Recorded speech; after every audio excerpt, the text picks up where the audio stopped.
Welcome to another What's on My Shelf video where I review whatever book I've read that week. And this one might be of particular interest to Jane Austen fans since I'll be reviewing Gill Hornby's Miss Austen. And I've heard rave reviews about this book, so I couldn't wait to read it and see what it's like. As some of you may know, I have a PhD in Jane Austen. I am a huge Jane Austen fan, so I'd be very interested to know what Gill Hornby has done with this.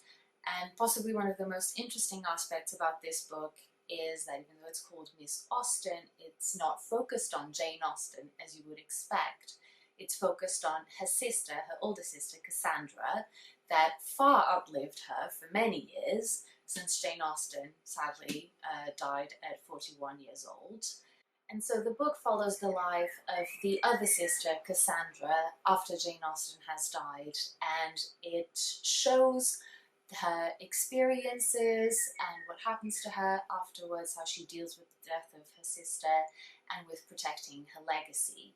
So if you know Jane Austen well and her relationship with her sister, you would know that they were very, very close, and that for some reason that we're not quite sure of, Cassandra burnt the huge majority of Jane Austen's letters.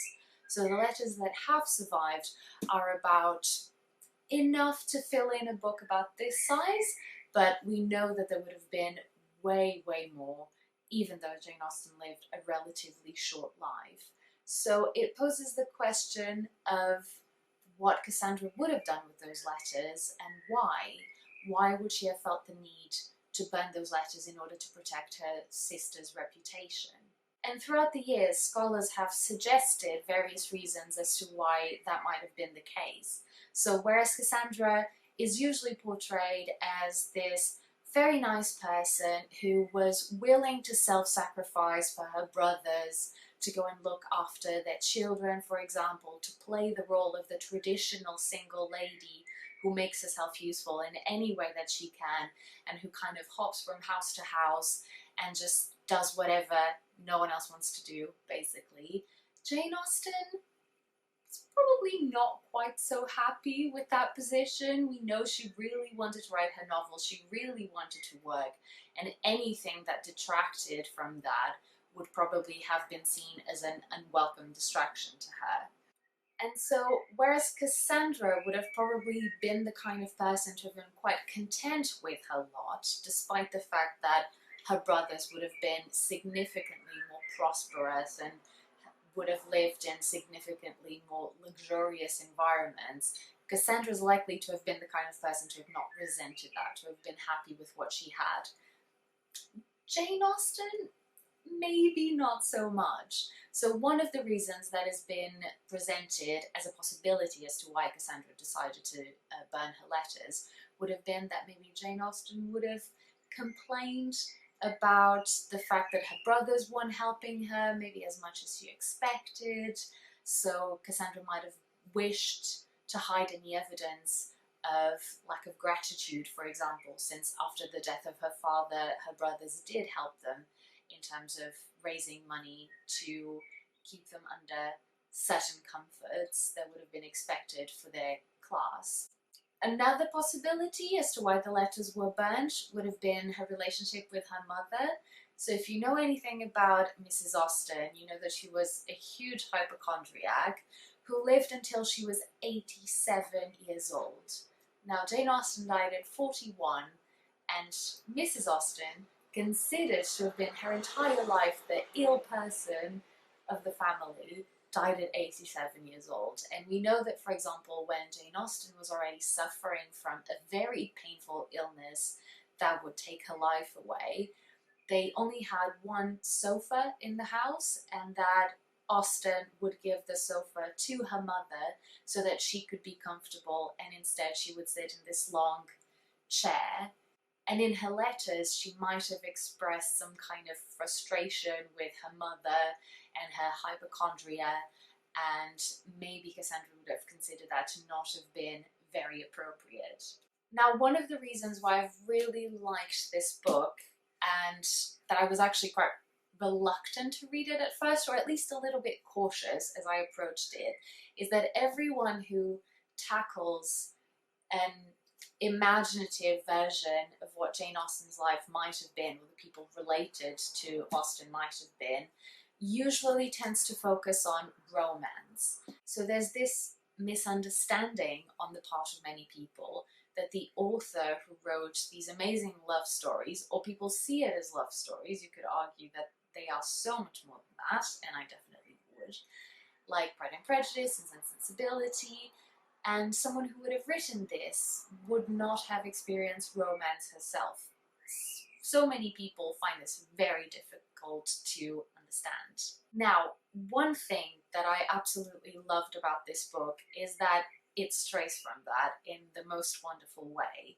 For example, an adaptation that I absolutely love is Miss Austen Regrets, and it has an absolutely amazing performance about Olivia Williams, but it basically portrays Jane Austen's life as a series of unfortunate events when it comes to men, and it shows finding a man as the main motivator in her life, which in many ways, even though the adaptation does celebrate her life in a sense, and it does celebrate the fact that she chose her art over marriage, it is also showing her and portraying her as this frustrated spinster lady who does wish that she could have got married and had that romance like the ones that she is portraying in her novels, which is kind of offensive, to be honest.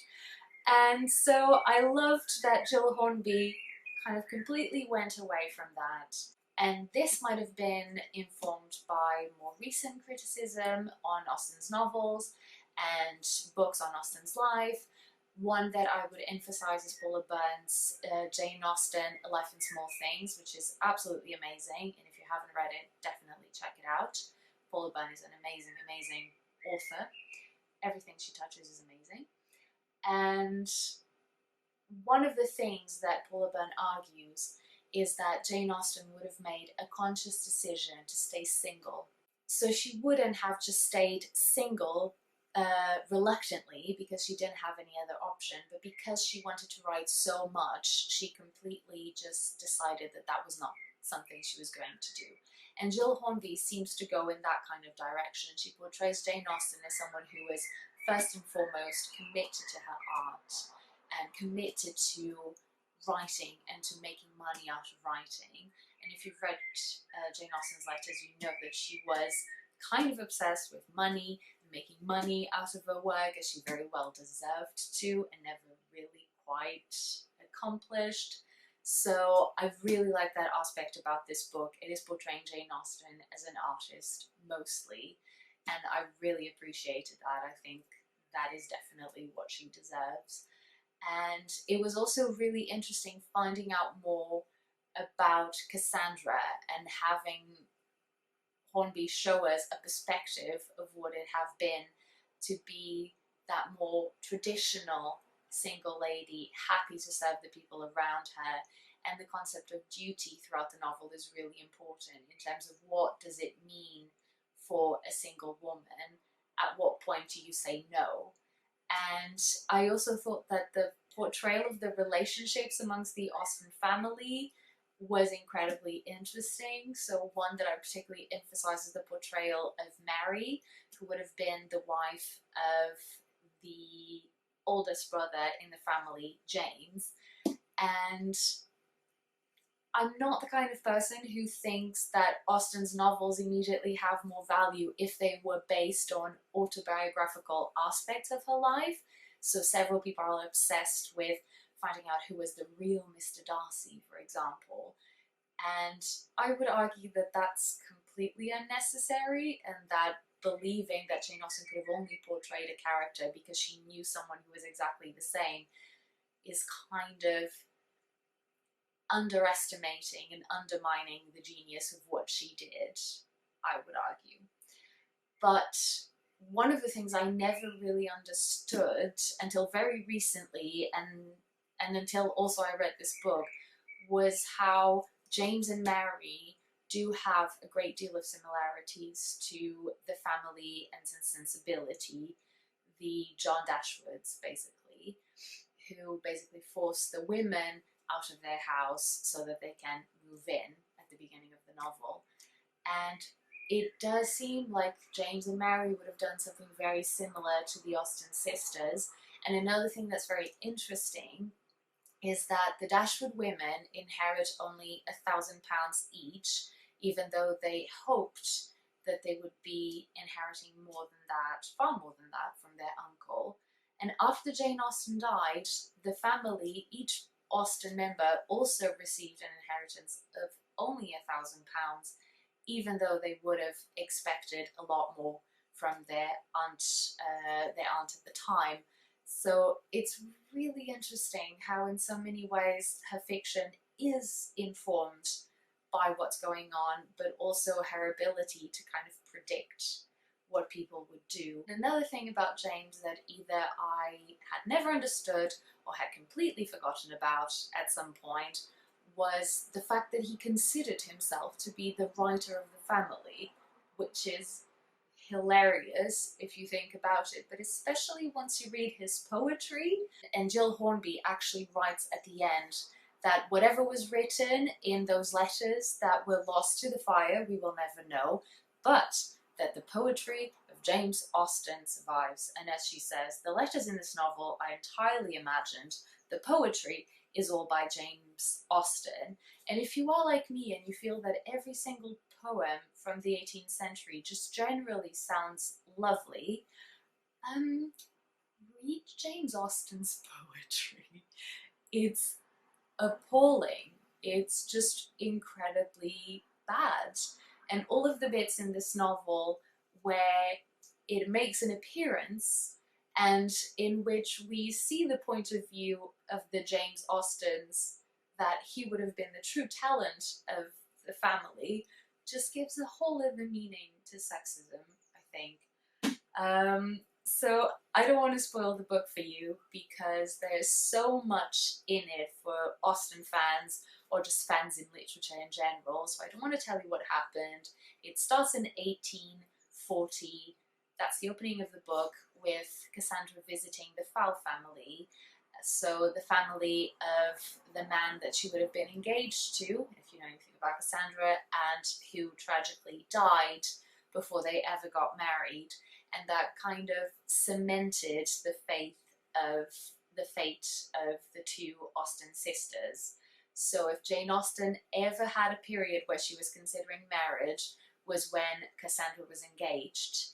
And that, as legend says, once Cassandra had her engagement broken off by that tragedy, the two sisters would have put their caps on, and that would have been a symbol to everyone who knew them that they were off the marriage market, that they had accepted their spinsterhood, and so they would have lived together for the rest of their lives. And another wonderful thing I think that this book does is that it shows women's lives as they are. It's not trying to make up anything that didn't happen, but it's showing that they have value as they are. It's showing that Cassandra's life had meaning and had value exactly as it was, and it shows the important role that she had in curating, in a way, her sister's reputation after she died. There is a conversation between two of the characters at some point towards the end of the novel where they talk about women's lives, and one of the characters argues that no one is ever going to care about the lives of 18th century women. They will only care about the lives of men. There is still very much the prejudice that men's lives are interesting, so stories about men who went to war, that is considered to be something valiant and of value, whereas women's lives, because they would have usually been quieter, are considered to be of less value. And I reflected on that at some point when the Oscars came about and Little Women, the movie, was nominated for several awards, and then in the end only won the award of Best Costume. And one of the things that made me think about this was Rachel Parris's tweet, where she said, "I'm so disappointed that Little Women is not nominated for Best Film or Best Director at BAFTA." So even before then, it was already not getting the attention that it deserved. And she says, "Everyone I know who has seen it has loved it better than any film for years. It is a phenomenal film about ordinary women, not about men shooting guns like 4 of the 5 nominees. It sometimes feels like little has changed since the days of Austen or Alcott, in that stories of women living their lives are loved, consumed, but not deemed worthy of true greatness. But the violent exploits of men are a more natural fit for genius. It sounds like I'm doing down the quality of the nominated films. I think they are excellent films, and of course I am simplifying the issue, but the issue does exist. Little Women more than deserves a place among them. And I would argue that this book, and that the lives of not only Jane Austen, but also Cassandra and the women that they met and the women with whom they shared experiences are also incredibly valuable. Okay everyone, that's my video for this week. If you enjoyed this video, please like it and subscribe to my channel. And if you have any suggestions for books for me to read or review, then please drop me a comment below, and I'll see you guys next week.